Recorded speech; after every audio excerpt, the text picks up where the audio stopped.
Hello friends, आप सब कैसे हैं? आई होप आप बहुत अच्छे होंगे और आप अपनी पढ़ाई को बेहतरीन तरीके से कर रहे होंगे। आपको पता होगा कि अभी तक हम लोग क्लास 9 के चैप्टर 1 को लगभग 2 पार्ट में बांट करके पढ़ चुके हैं और हमने आपको अच्छे से पढ़ा चुके हैं। और इसके बाद आपको इसके आगे का जो पॉइंट था उसको पढ़ाने वाले हैं, लेकिन उससे पहले आपसे हम बस इतना अनुरोध करते हैं, इतना ही विनती करेंगे आपसे कि यदि हमारी वीडियो अगर आपको अच्छा लगे तब की बात कर रहे हैं, तब आप हमारे वीडियो को लाइक करेगा, सब्सक्राइब करिएगा और इसे शेयर करिएगा, ठीक है। और अगर आपको कहीं भी प्रॉब्लम लगे मेरी वीडियो से तो आप वहां पे कमेंट जरूर करिएगा कि सर यहाँ पर अभी आपके वीडियो में कमी हो रही है, जिससे हम लोग अगले जो आने वाला वीडियो रहेगा उस वीडियो में इसको और सुधार करके और अच्छे से करने का हम लोग प्रयास करेंगे। आपको पता होगा कि अभी हम लोग छोटे यूट्यूबर्स हैं, लेकिन आपके लिए एक बहुत बड़ी फायदे की बात तो ये है कि हम लोग छोटे हैं, तभी तो आपको हम लोगों ने क्या करना शुरू किया, फ्री में कंटेंट देना शुरू किया है, जिससे आप लोग फ्री में भी क्या कर सकते हैं कि अच्छा कंटेंट आप प्राप्त कर सकते हैं, है कि नहीं। इसलिए आपको हम लोगों ने क्या किया है, अच्छा कंटेंट देने का क्या किया है, काम किया है, ठीक है ना। और उम्मीद करते हैं कि आप हमारी वीडियो को शेयर जरूर करेंगे। भाई साहब, हम तो ये कहेंगे कि भाई तो पाकिस्तान तक भेजो, क्योंकि अगर सीमा हैदर हमारे अगर हिंदुस्तान में आ सकती है तो हमारी वीडियो पाकिस्तान में क्यों नहीं जा सकती है। उनके स्टिकर होंगे, उनके मोबाइल का नंबर लो, उनके पास भेज दो, ठीक है ना। तो भाई आपका भी काम हो जाएगा, हम लोग का भी काम हो जाएगा। तो कहने का मतलब यही है कि आप वीडियो को अच्छे से शेयर करिए और हम लोग वैसे पढ़ाते हैं कि आप लोगों को समझ में आ सके, इस तरीके से पढ़ाने का काम करते हैं। और हम लोग चाहते हैं कि हम लोग जो जितने भी गरीब बच्चे हों उन सबको अपने पास जोड़ करके उनको अच्छे से पढ़ाने का काम करें। आज हम लोग छोटे हैं, छोटे यूट्यूबर्स हैं, लेकिन जिस दिन आप लोग अगर हमारे इस चैनल को सब्सक्राइब कर लेते हैं अच्छे तरीके से, आपके बदौलत हम लोग भी और भी टीचर के मतलब की स्थापित हो सकते हैं। उसकी मेन जड़ जो है वो आप लोग हैं। सर, आपको पता है कि हमारे आसपास के पदार्थ क्लास 9 के चैप्टर 1 इसमें जो है कि वन शॉट के माध्यम से पढ़ाने का हम लोग काम कर रहे हैं, लेकिन ऐसा है कि हम एक ही दिन में सबको खत्म नहीं कर सकते ना, क्योंकि हमें चीजों को समझाते हुए करना है। इसलिए आराम से करने का काम कर रहे हैं, आपको समझाते हुए कर रहे हैं, आपको समझाते हुए चल रहे हैं और हमेशा हम बैठे ही चलेंगे। क्योंकि कछुआ और खरगोश की आपने कहानी तो सुना होगा कि जो कछुआ था वो भाई धीरे धीरे चलता है और खरगोश जो है बहुत तेजी से चलता है, लेकिन तेजी से चलने के बावजूद भी वो कछुआ से रेस में हार जाता है। हम लोग भी कछुआ की तरह से धीरे धीरे चलेंगे और आराम चीजों को करने का प्रयास करेंगे। भाई ये साइंस है, साइंस को जितना ही हम लोग सावधानी से पढ़ेंगे उतना ज्यादा हम लोग क्या करने वाले, प्रॉफिट प्राप्त करने वाले हैं। तो कहते हैं कि सावधानी हटी दुर्घटना घटी, तो भाई हम लोग को सावधानी को नहीं हटाना है और दुर्घटना को नहीं घटाना है। चलिए, क्लास को शुरू करने से पहले हम करते क्या है कि आपको थोड़ा सा ऊर्जावान करने के लिए हम कुछ मोटिवेशन क्यूज को आपके सामने ला करके प्रस्तुत करते हैं और आपको दिखाना चाहते हैं और आपको समझाना चाहते हैं कि आपके जीवन में कुछ इस तरीके से ही चल रहा है, ठीक है। तो चले हम लोग अपने क्लास को चलते हैं और देखते हैं कि भाई साहब हमें पढ़ना क्या है और पढ़ना कैसे है और इसकी जो पहले ऊर्जावान करने का हमारे पास वो तरीका क्या है। तो आपको साफ साफ दिख रहा होगा कि समय जब फैसला करता है तब गवाहों की जरूरत नहीं होती।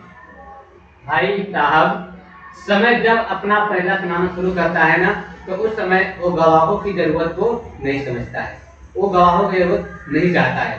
तो समय का फैसला भाई जिस दिन करेगा, भाई आप समझ सकते हो, आपको ले डूबेगा। इसलिए आप समय को बर्बाद ना करें। समय, क्योंकि जिस दिन आपको बर्बाद करना शुरू करेगा वो दिन आप कभी आबाद नहीं बन पाओगे। इसलिए समय के साथ चलना सीखो, हो सके तो समय से आगे आगे काम को करना सीखो, ठीक है। क्योंकि कबीरदास ने कहा था कि काल करे सो आज कर, आज करे सो अब पल में परलय होएगी, बहुरी करोगे कब। लेकिन आजकल के हमारे महान जो कि महान न्यायवादी लोग हैं, वो लोग क्या बोलते हैं कि कबीर जी को छोड़ दो, आज की दोहा पे चलो, आज करे सो काल कर, काल करे सो परसों, इतनी जल्दी क्या है, अभी पड़ी है घरसों।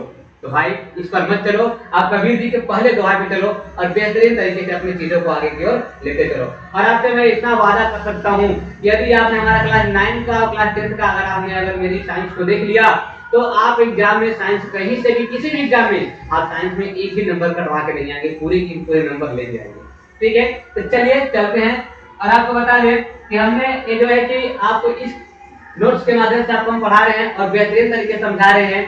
भाई ये जो नोट्स है ये बहुत ही बेहतरीन तरीके से बनाया गया है, ठीक है ना। और इस नोट्स को बनाने में टाइम लगा है, क्योंकि टाइम इसलिए लगा है कि भाई सब कुछ को हम लोगों ने क्या किया, निचोड़ करके तब बनाया है। ठीक है, और आपको पता होगा कि हमने इस साइंस में आपको कुछ चीजें पढ़ा दिया है, जैसे कि हमने एक नजर में मैंने पढ़ा दिया था कि एक नजर में पदार्थ की अवस्था, पदार्थ कहते हैं ठोस द्रव गैस क्या होता है, पदार्थ कणों से बना था, इसके बारे में बताया था। पदार्थ कणों का जो भौतिक गुण था उसके बारे में बता दिया था। पदार्थ के अवस्था में परिवर्तन कैसे कैसे होता है, तापमान में परिवर्तन की वजह से होता है, ताप बढ़ाने पर भी होता है, गलनांक से होता है, वाष्पीकरण, क्वथनांक, क्या होता है उद्गोपातन, वाष्पीकरण को प्रभावित करने वाले कारक, तापमान घटने पर क्या होता है, जमना, संघनन, उद्गोपातन होता है, दाब में परिवर्तन के कारण भी क्या होता है कि पदार्थ की अवस्था में परिवर्तन होता है। इन सभी चीजों को हमने आपको बहुत ही अच्छे तरीके से बताया था और समझाया था। इसके बाद मैंने आपको ये भी पढ़ा दिया था कि जो पदार्थ है, पदार्थ क्या होता है, पदार्थ कैसे बने हुए हैं। फिर इन सभी को हमने क्या किया था कि इन सभी को बेहतरीन तरीके से आपको पढ़ाने का भी हमने काम किया था। इसके बाद हम लोगों ने इसके बारे में अच्छे समझ लिया था कि ठोस द्रव गैस क्या होते हैं, कैसे होते हैं।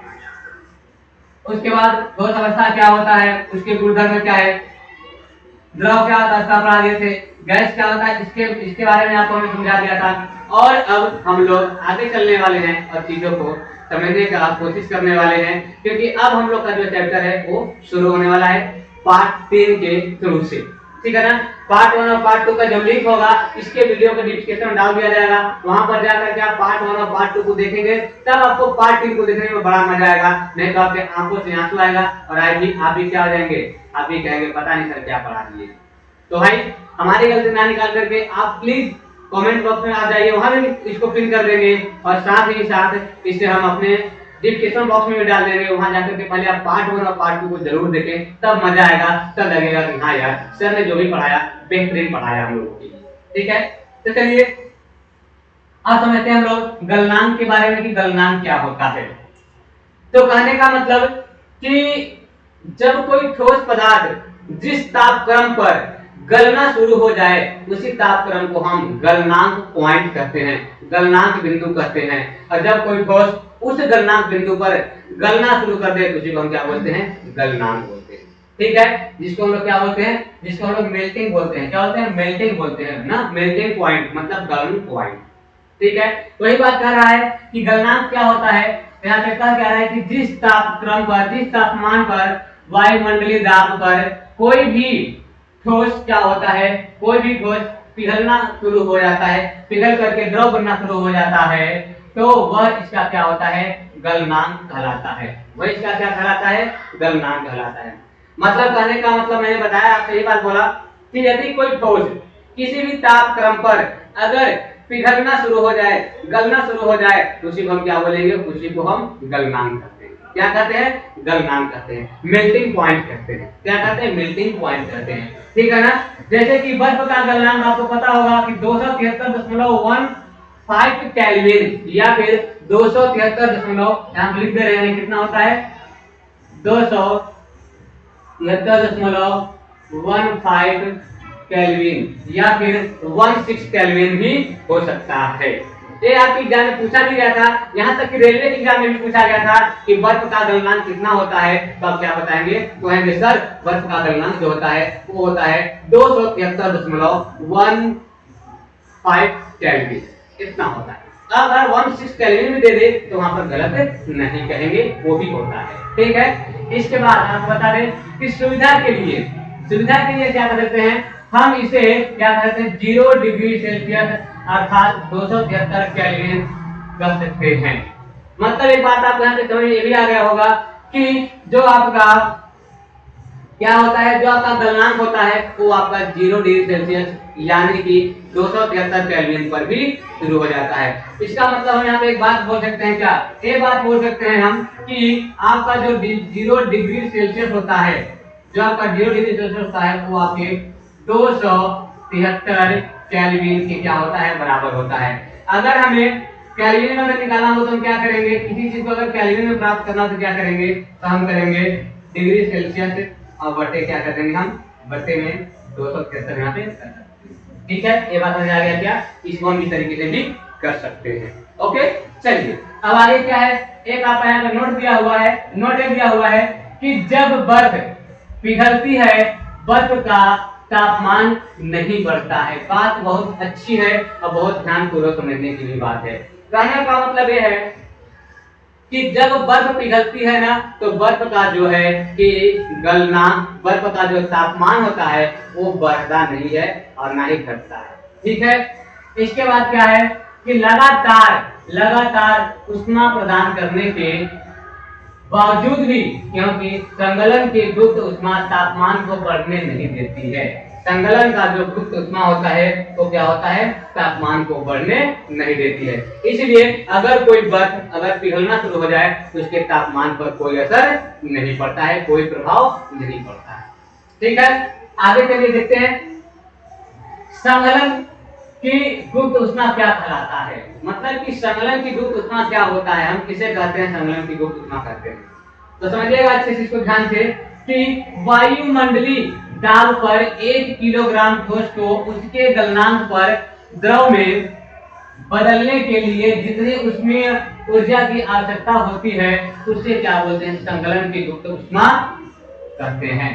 कहने का मतलब यह है कि कह रहा है कि वायुमंडलीय दाब पर अगर 1 किलोग्राम किसी भी द्रव्यमान को 1 किलोग्राम ठोस को उसके गलनांक पर द्रव में बदलने के लिए जितनी ऊष्मीय ऊर्जा की आवश्यकता होती है, जितनी ऊष्मीय ऊर्जा की आवश्यकता होती है उसी को हम क्या कहते हैं, उसी को हम कहते हैं संगलन कहते हैं। उसी को हम क्या कहते हैं, संगलन की गुप्त ऊष्मा कहते हैं। बात समझ आ गया? फिर से समझिएगा कि वायुमंडलीय दाब पर 1 किलोग्राम ठोस को इसमें द्रव में बदलने के लिए जितना ऊष्मा लगता है उसी को हम क्या बोलते हैं, उसी को हम संगलन की गुप्त ऊष्मा कहते हैं। अब आप बात को ध्यान रखिएगा, 0 डिग्री सेल्सियस पर बर्फ का कण जो होती है वो तुलना में 0 डिग्री सेल्सियस पर पानी की कणों के से क्या होता है, अधिक ऊर्जा होती है। मतलब कहने का मतलब यह है कि 0 डिग्री सेल्सियस में आपके बर्फ के जो कण होते हैं उसी तापमान पर 0 डिग्री सेल्सियस तापमान पर पानी की जो कण की ऊर्जा होती है वो क्या होती है, अधिक होती है। मतलब आप यहाँ पे बात कहिएगा कि कहने का तात्पर्य हुआ कि 0 डिग्री सेल्सियस तापमान पर बर्फ के कण और 0 डिग्री सेल्सियस तापमान पर पानी के कण के अगर ऊर्जा की बात करें तो दोनों की ऊर्जा में बहुत अंतर होता है। इसका मतलब ये हुआ कि पानी की कणों की ऊर्जा में क्या होती है, वो अधिक होते हैं किसके अपेक्षा, तो बर्फ के कणों के अपेक्षा। ठीक है, चलिए आगे क्या है, क्वथनांक। क्वथनांक का मतलब क्या होता है, क्वथनांक मतलब होता है बॉइलिंग पॉइंट। बॉइलिंग पॉइंट का मतलब उबलना। और जल का क्वथनांक कितना होता है, पॉइंट कितना होता है, तो 100 डिग्री सेल्सियस। कितना होता है, 100 डिग्री सेल्सियस पानी का उबलने का होता है ना। तो अब यहाँ ध्यान दीजिएगा, कहने का मतलब यह है कि जब कोई भी द्रव जिस तापक्रम पर उबलना शुरू हो जाए उसे हम क्वथनांक पॉइंट कहते हैं। मतलब उसे हम बॉइलिंग पॉइंट कहते हैं, क्वथनांक बिंदु कहते हैं। ठीक है, अब ध्यान दीजिएगा, वही बात कह रहा है कि वायुमंडलीय दाब पर वह तापमान जिस पर द्रव उबलने लगता है, जल का क्वथनांक कितना होता है भाई साहब, तो 373 केल्विन, यानी कि 100 डिग्री सेल्सियस होता है।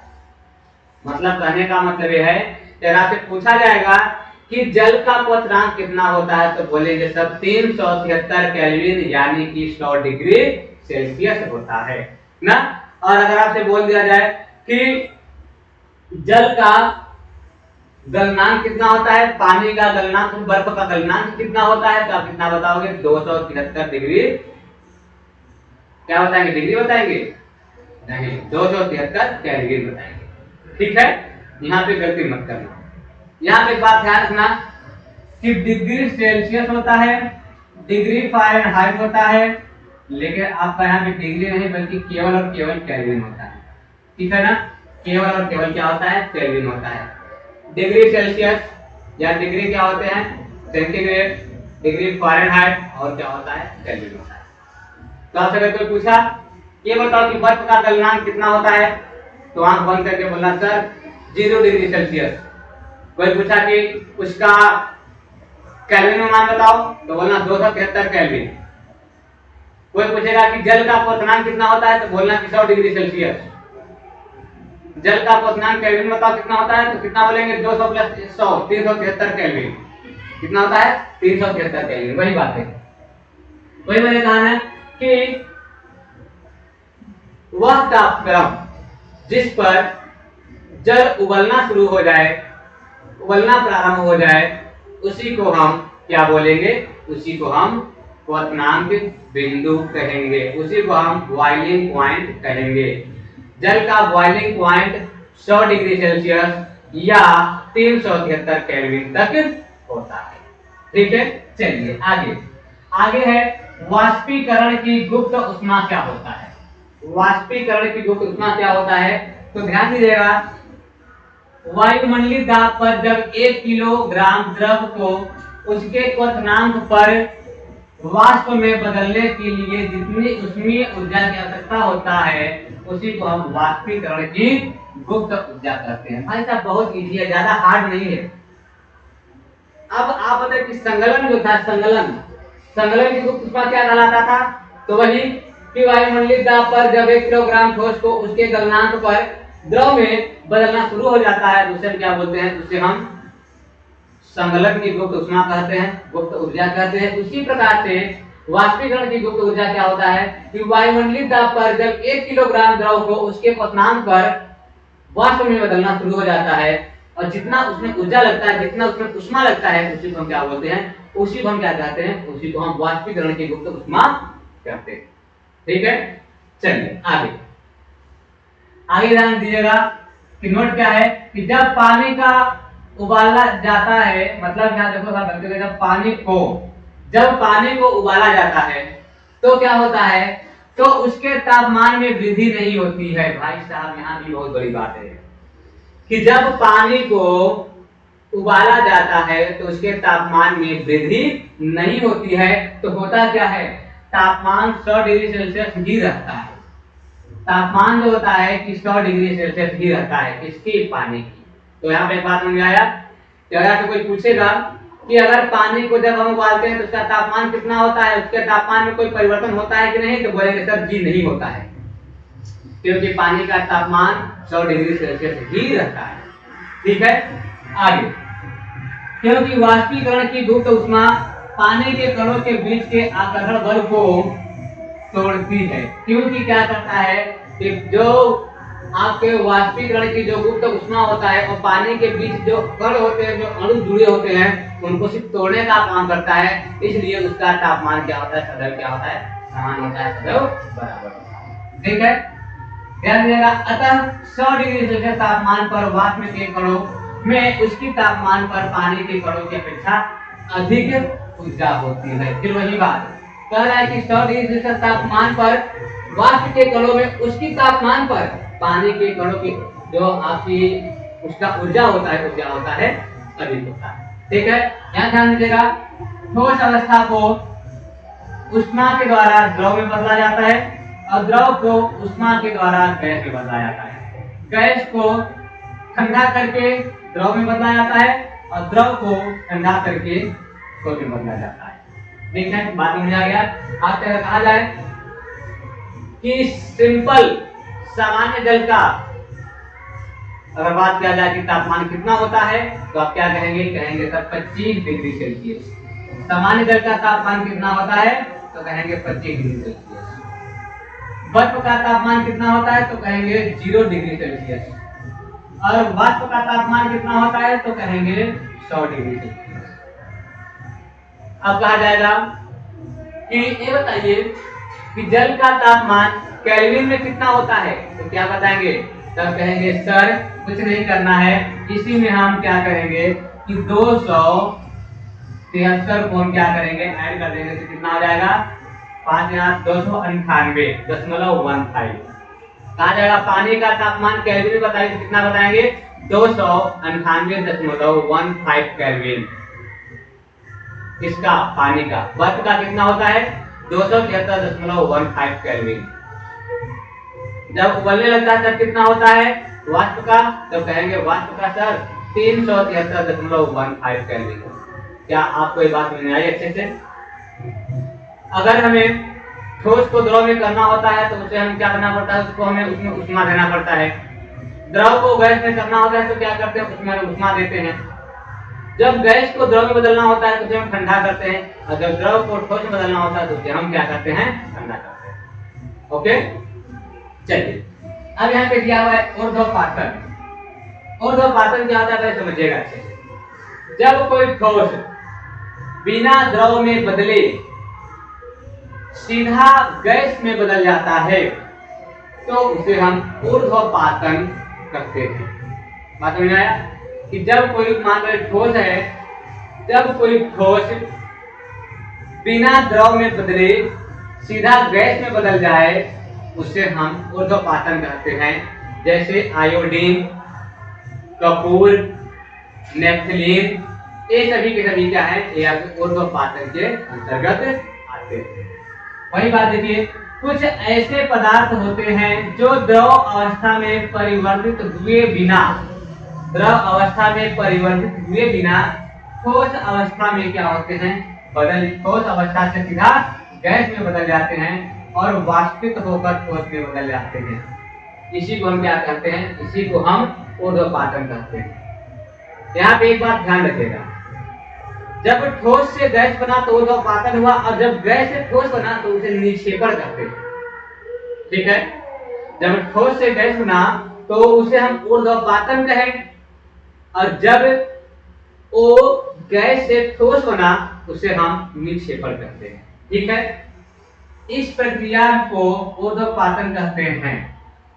उदाहरण के लिए जैसे कि थोड़ा सा कपूर या अमोनियम क्लोराइड ले लीजिए, इसको आप अगर जलाएंगे तो भाई साहब ये क्या होगा, ये इसकी राख नहीं बचेगी, ये डायरेक्ट पूरा क्या हो जाएगा, ये पूरा का पूरा उड़ करके गैस बन जाएगा। मैंने आपको बता दिया क्या क्या, पहला मैंने आपको बता दिया कपूर, दूसरा आपका अमोनियम क्लोराइड, तीसरा आपका नेफ्थलीन, चौथा आपका आयोडीन। ये सभी को अगर हम जलाते हैं तो जलाने के बाद एक ठोस अवस्था से सीधा गैस अवस्था में बदल जाता है। ओके, तो उम्मीद करते हैं कि आपको समझ में आया होगा। एक बार इसको फिर से समझ लीजिए अच्छे से ताकि आपको दिक्कत ना हो। अगर आपसे कहा जाए कि बर्फ का, अगर कहा जाए कि बर्फ का गलनांक कितना होता है तो कितना बताएंगे, 273.15 केल्विन। अगर डिग्री सेल्सियस की बात किया जाए तो 0 डिग्री सेल्सियस।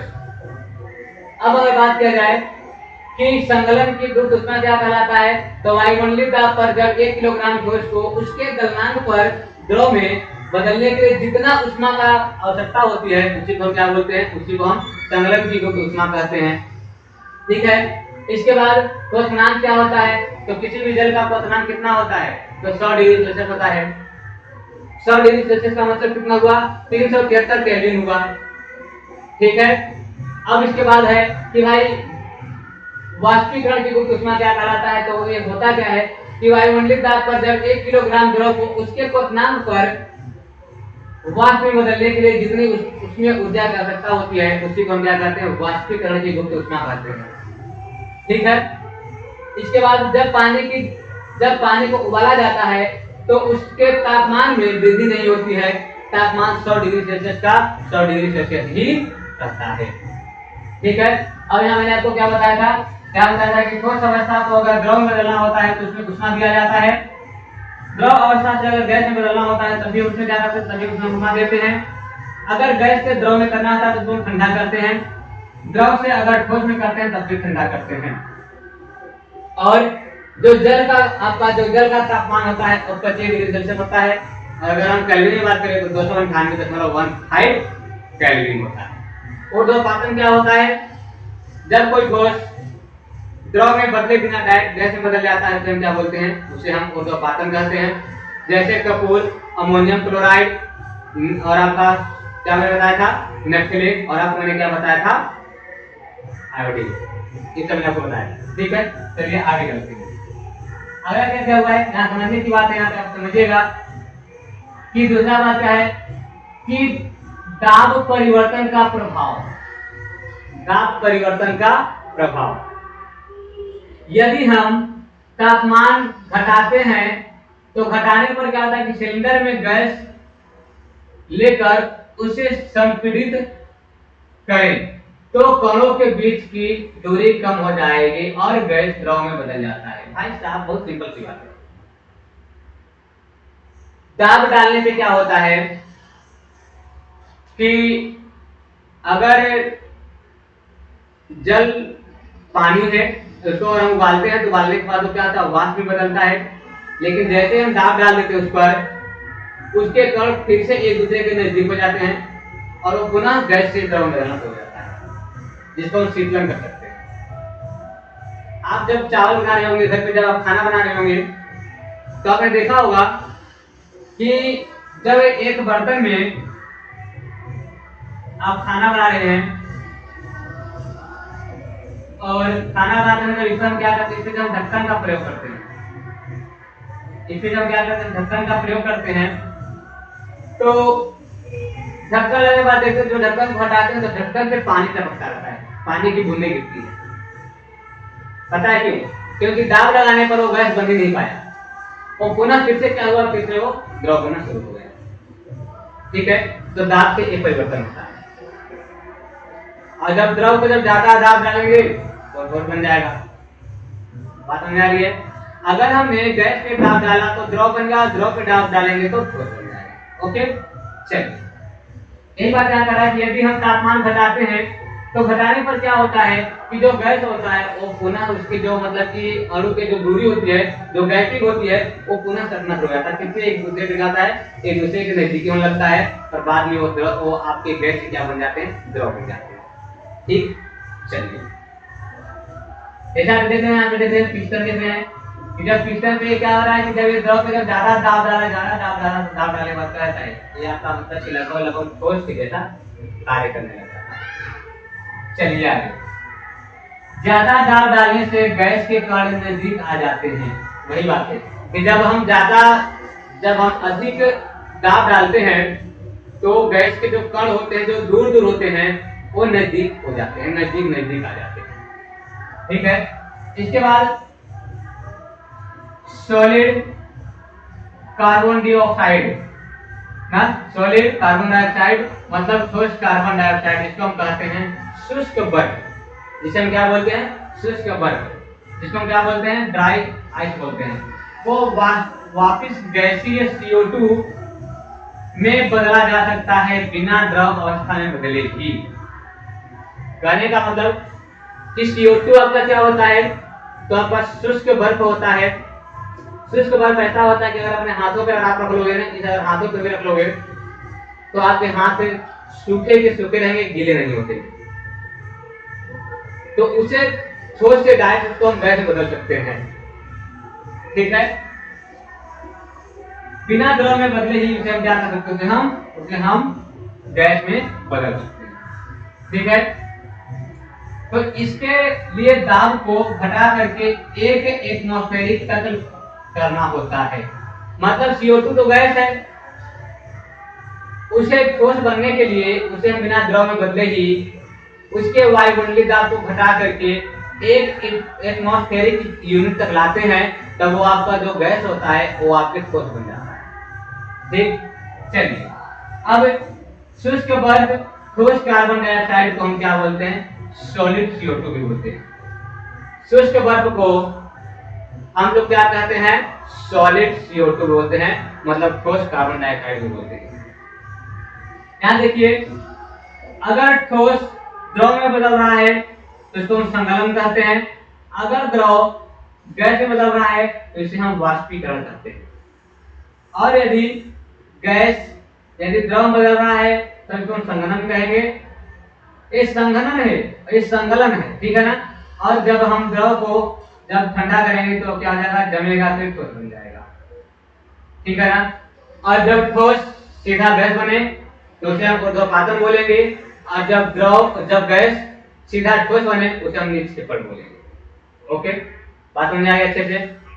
फिर ठोस से द्रव संगलन, द्रव से गैस वाष्पीकरण, गैस से द्रव संघलन, क्या बोलेंगे, संघनन, और द्रव से ठोस क्या बोलेंगे, जमना या जमनांक।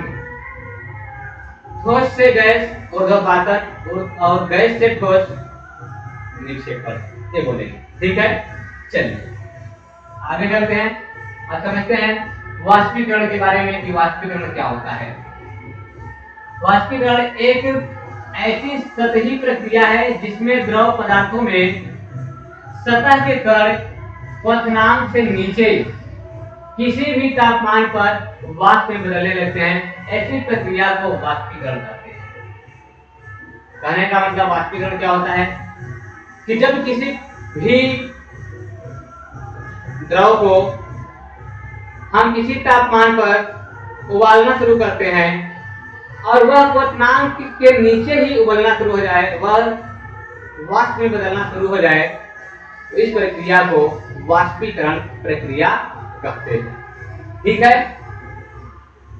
ध्यान दीजिएगा।